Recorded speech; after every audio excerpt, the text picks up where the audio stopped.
Hello everyone, this is Congressman Keith Ellison, and I want to let you know how proud I am to be able to address you. The broadest, fastest Middle East peace movement in the world today, YaLa. Congratulations for your great work. Congratulations to your work, for your success in enrolling more than 1,000 Jewish and Arab students to study together.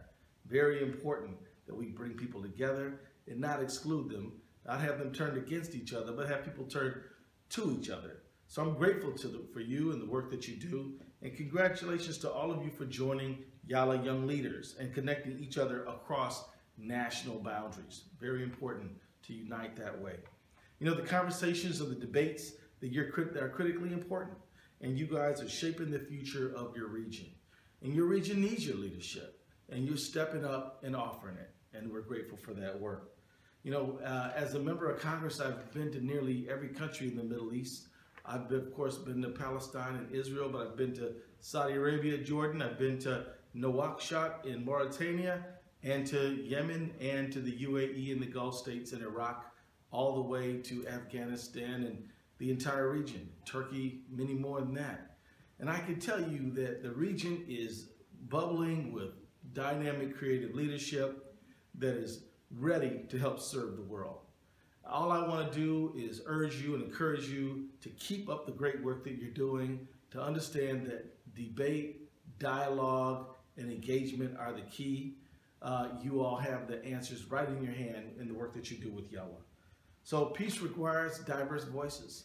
In order to establish and win peace, we need the voices of all. And it starts with the power of young people, people like you. Thank you all very much.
YaLa, here we are again, doing our thing, pushing for peace. I'm sitting here on this beautiful swing in Abu Dis in the garden with Ellison Malakat. And when you ask me, what can you do for peace? This is what you can do for peace. Find a friend, hang out with that friend, someone who's a little different from you, but then you discover is so similar to you. And that's this lady over here, Ellison Malakat. So keep on doing it. Don't look to politicians, look to yourself inside. That's where the peace is going to come from. Take it away. Okay. You can say in Arabic. أهلا وسهلا فيكم أول إشي في بيتي. إحنا بنحب السلام وإحنا مع السلام، ودليل على هذا الحكي إنه أنا وصديقتي روت بنعتبر بعضنا كأسرة واحدة، وولادنا يعني كثير أصدقاء وبحبوا بعض وبتعايشوا مع بعض، وإن شاء الله بيعم السلام على الجميع، وبنشوف حياة أفضل وبنعيش حياة أوضاع أحسن كثير من اللي إحنا عايشينها بالوقت الحالي يعني. ويلا سلام، للسلام. Amen. Amin. آمين. آمين.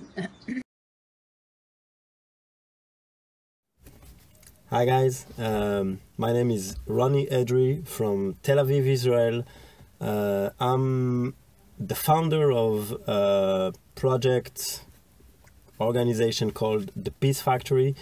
It's a social online movement that connects people over social media, especially on Facebook, Israeli, Palestinians, Iranians, and basically all the people of the Middle East. So that's what we're trying to do here. And I'm in my car in Tel Aviv.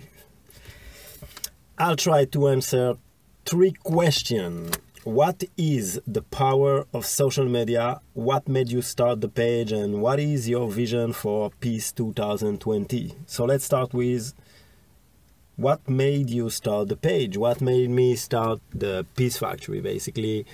I guess it was the fact that I wanted to make a change, and as a graphic designer I use the tool I have and the tool I can work with. So for me it was obvious that I'll try to use social media, I'll try to use design, and that's how the Peace Factory was created, and all the pages that come with that project, which is Israel loves Iran, Palestine of Israel, Israel of Palestine, and what we're trying to do on those pages is kind of using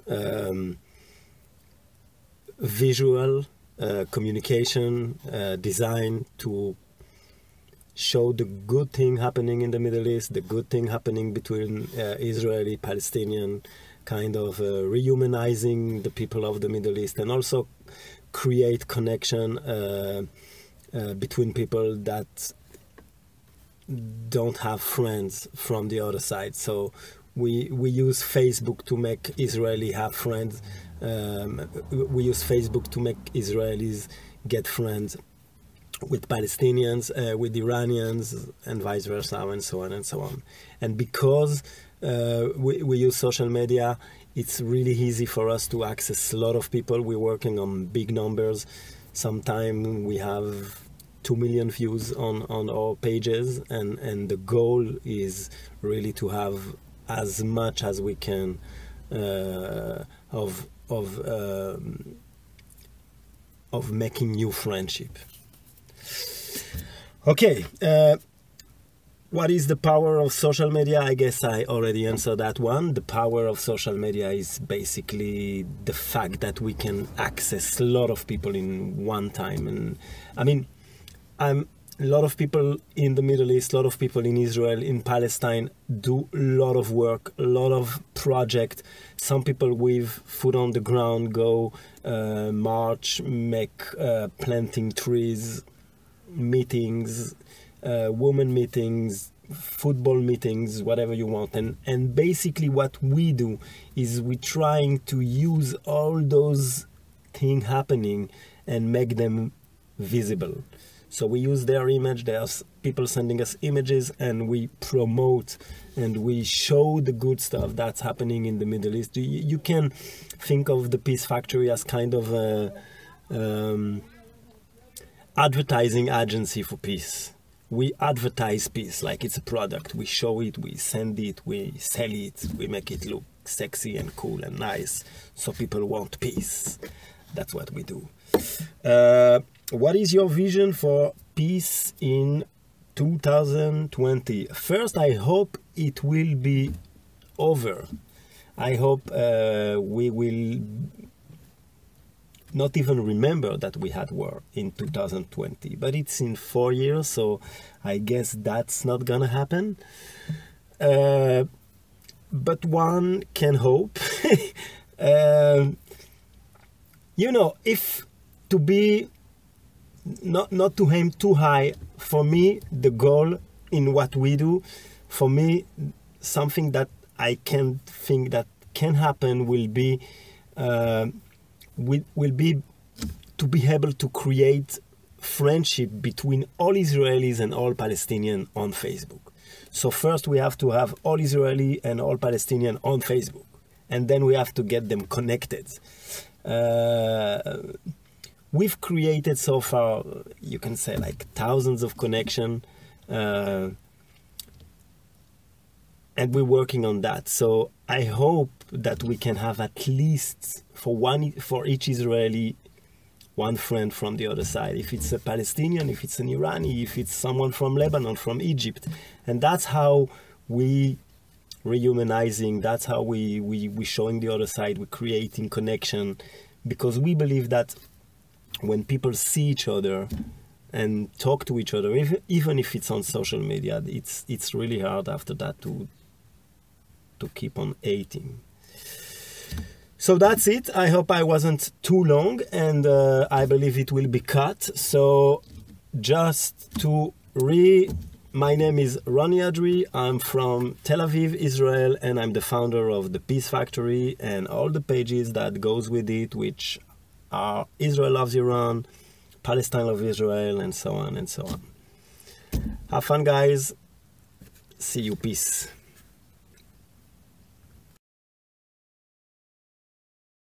Hello, my name is Bassam Aramin. I'm a co-founder of Combatants for Peace, which is a joint organization, Israelis and Palestinians, in 2005.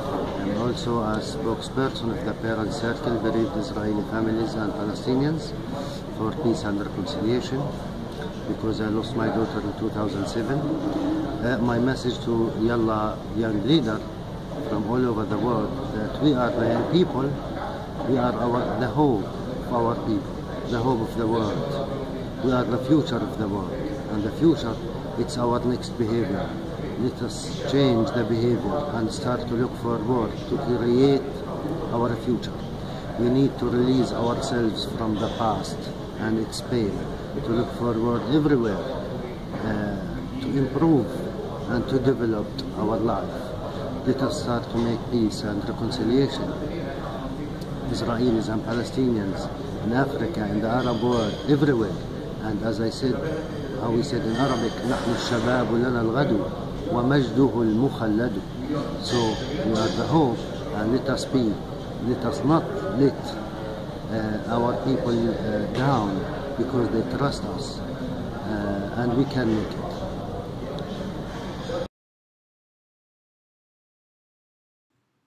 Hello, my name is Ronald, and I am the Executive Director of the Alliance for Middle East Peace, which is a network of over 90 different groups working to build relationships between Jews and Arabs, Israelis and Palestinians, of which YaLa is a member. And I am delighted to record this message on the occasion of your Hamza Hope Conference that looks towards what can the Middle East look like in 2020. In many ways, YaLa represents what is best of what the internet and modern technology can create.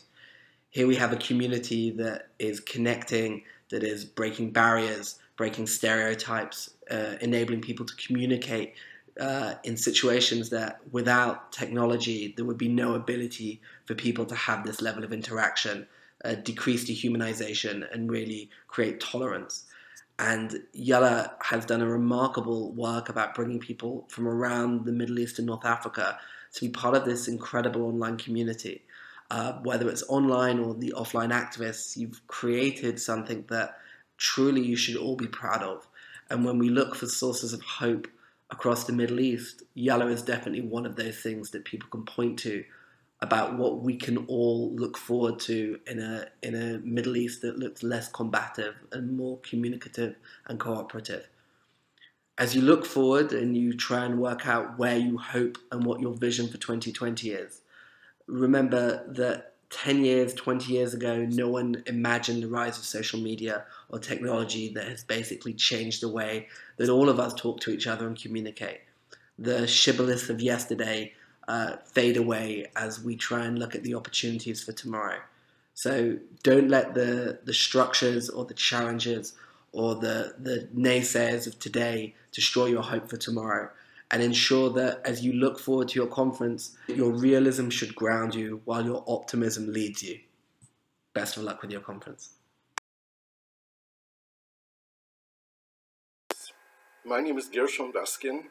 I'm an Israeli living in Jerusalem.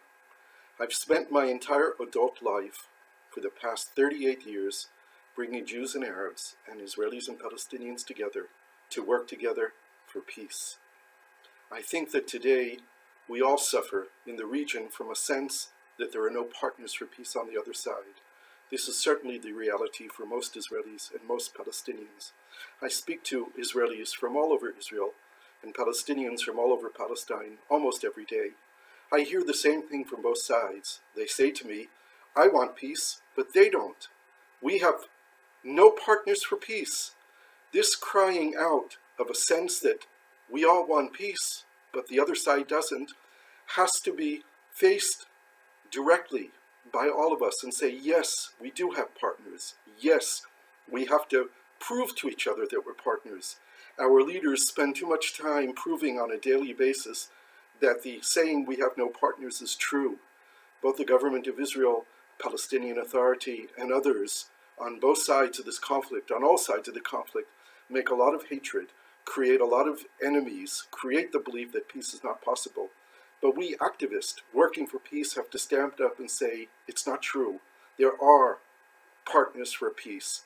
This is why I call on all of you young people from YaLa to join together, to create those partnerships, to show how we can cross borders and work together.